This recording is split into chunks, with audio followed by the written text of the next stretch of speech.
હું doctor Dharitri Parmar new civil hospital સુરતને superintendent તરીકે આપ સાથે તારીખ 18ના શનિવાર અને રવિવારની વચ્ચેની રાત્રે બનેલા બનાવ અને તેના વિડીયો રેકોર્ડિંગ જે વાયરલ થયેલ છે એ અંગે વાત કરી રહી છું. તારીખ 18ના રોજ રાત્રે એટલે કે વહેલી સવારે 3 વાગે 2:50 આવેલા પેશન્ટે વિડીયો રેકોર્ડિંગ ચાલુ કરેલ હતું. આનો ઘટનાક્રમ સમજાવીએ તો પેશન્ટ 2:50 હોસ્પિટલમાં આવ્યું હતું, જ્યાં તેને CMO દ્વારા ચેક કરી અને સર્જન માટે વેઇટ કરવાનું કહેવામાં આવ્યું હતું.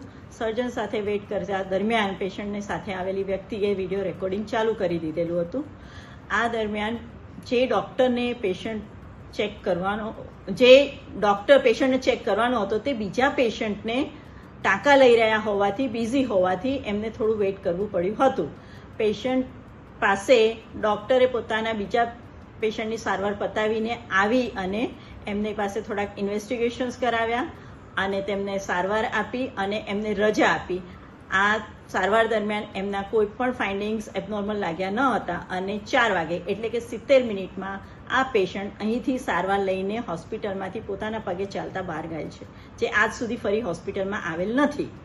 આ બાબતે મારે જણાવવાનું કે સિવિલ હોસ્પિટલમાં ઇમરજન્સીની પ્રાથમિકતાના ધોરણે પેશન્ટને ચેક કરવામાં આવે છે. એ જનરલી દરેક ડૉક્ટરનો નિયમ હોય છે કે પેશન્ટ આવે ત્યારે એની ઇમરજન્સી કેટલી છે એ પ્રમાણે CMO છે તે લાગતા વળગતા ડૉક્ટરને જાણ કરે છે કે આપનો પેશન્ટ આપની તાત્કાલિક ધોરણે રાહ જુએ છે કે આ પેશન્ટ પથાવીને આવવું. સો એ પ્રમાણે ઇમરજન્સીમાં પેશન્ટને પ્રાથમિકતાના ધોરણે સારવાર આપવામાં આવે છે. કુલ ઘટના મારી 70 મિનિટમાં પતી ગઈ. દેટ મીન્સ કે અહીં કોઈ ડિલે દેખાતો નથી. અને એ દરમિયાન કરેલી આ વિડીયો રેકોર્ડિંગ જે સમગ્ર ઘટના દરમિયાન ન્યૂ સિવિલ હોસ્પિટલ અને રાજ્ય સરકારને ઇરાદાપૂર્વક બદનામ કરતી હોય તેવું લાગે છે.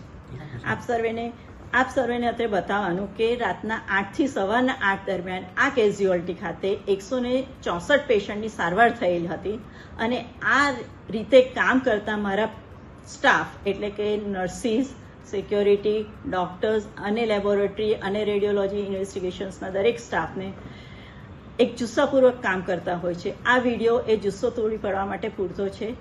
તો આપ સર્વેને વિનંતી કે આને તટસ્થતાથી જોવામાં આવે.